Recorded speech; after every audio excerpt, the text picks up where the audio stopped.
The hardest part of childhood cancer for us has been just a lot of things, actually. That our daughter even has cancer, that she was 2 when she was diagnosed. For a while, we thought it was this playful skip thing she did, but then it got worse and it got worse, and we took her in. Of course, the x-ray was not negative. It showed a lesion in her knee. There was a list of about 5 things that it could have been, and number 5 was the worst, but it definitely wasn't number 5.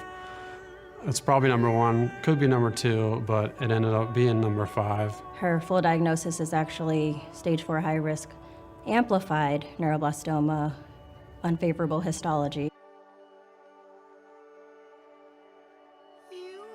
Sophia was just a normal 2-year-old, and so we thought, just a little bruise is, normal. And that's when they said, there's something there, but we can't see it unless we do an MRI. And so we went straight into All Children's Hospital, and that's when we received the most devastating news that we've ever had. Neuroblastoma isn't something that everybody talks about on a daily basis, and it was just a shock. I didn't like it. Feeling helpless, that was the toughest part for our family. Not being able to take the pain away from her and just continuing to see her struggle. It was very tough on the family. It was tough on Aiden at the time was 5, I believe, and there was no attention for him. It was hard for us to find that life balance of work and hospital time and managing both children because all of our focus wanted to be on Sofia. We have 3 other girls, and they've been wonderful. Rea gets a lot of attention, but I think, we try to balance it. The separation from one another, with my wife and Rea being at the hospital and me working, going home for a little bit, and then going to the hospital and hardly sleeping for the longest time. The surprising thing was the amount of support that we got immediately.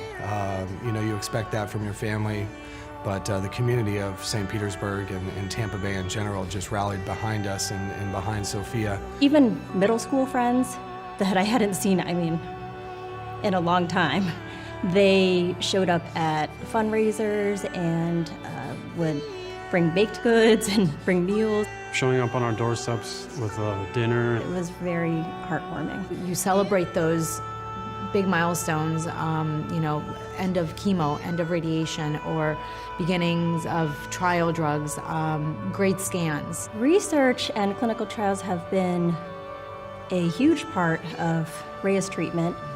There's not much funding for it because they say it's rare for kids to have cancer, but when it happens to your kid, it's certainly not rare at all. We actually saw a video, and we were talking about DFMO, the remission trial drug, and I asked the director of oncology at the time at her hospital, at Rea's hospital, if that would be available to her. And he said, sure, let's see if we can get that trial, and they did. She was the first one on the trial at All Children's. What's the medicine called?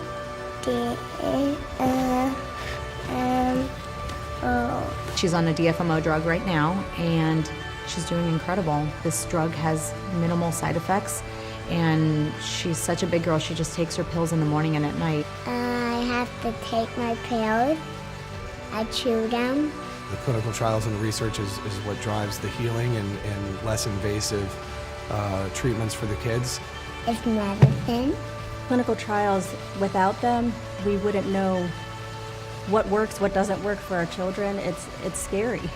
And even when they are on the trials, we're scared, but we feel like it's keeping her in remission.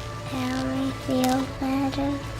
We always said she was the healthiest sick kid we've ever seen, so she's tough. We've been shown how much our family is loved. She got in that trial, and that gave us some more hope, and she's cancer-free. 3 years, just celebrated 3 years.